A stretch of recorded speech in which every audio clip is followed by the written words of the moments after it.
নমস্কার। ঠাকুরমা স্বামীজি গুরুদেবের শ্রীচরণে প্রণাম জানাই।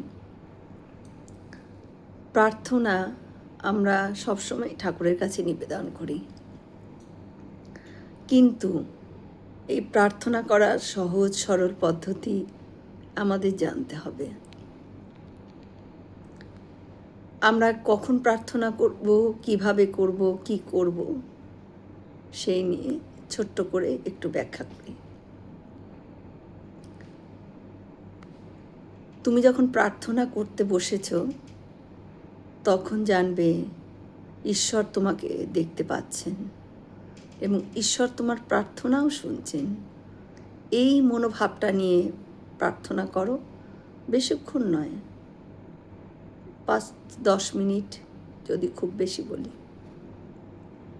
কিন্তু প্রার্থনা করতে বসেই যদি আমরা বলি টাকা পয়সা, গাড়ি বাড়ি, বিপদ আপদ, আমার রোগ নিরাময় ইত্যাদি ঠাকুর তুমি দূর করো, আমরা এটাই বলি, আমি নিজেও বলি। কিন্তু ভগবানের কাছে যে কোনো বিষয়ে চাওয়া যায়,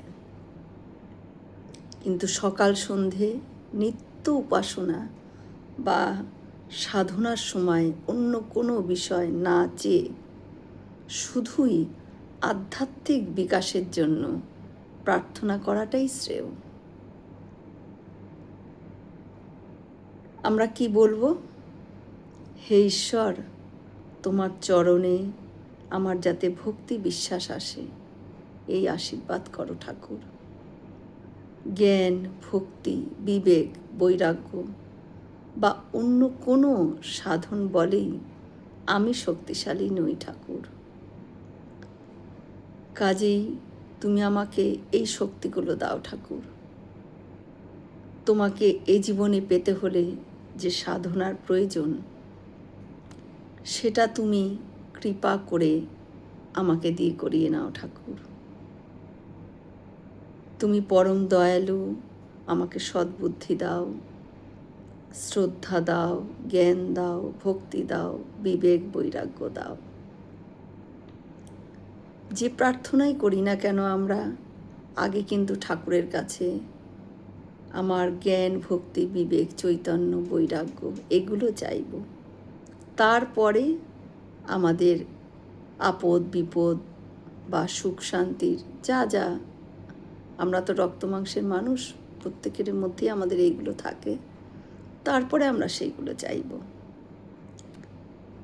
তবে যে প্রার্থনাই করি না কেন, একাগ্র হয়ে তা করতে হবে এবং তা মাতৃভাষাতেই করতে হবে।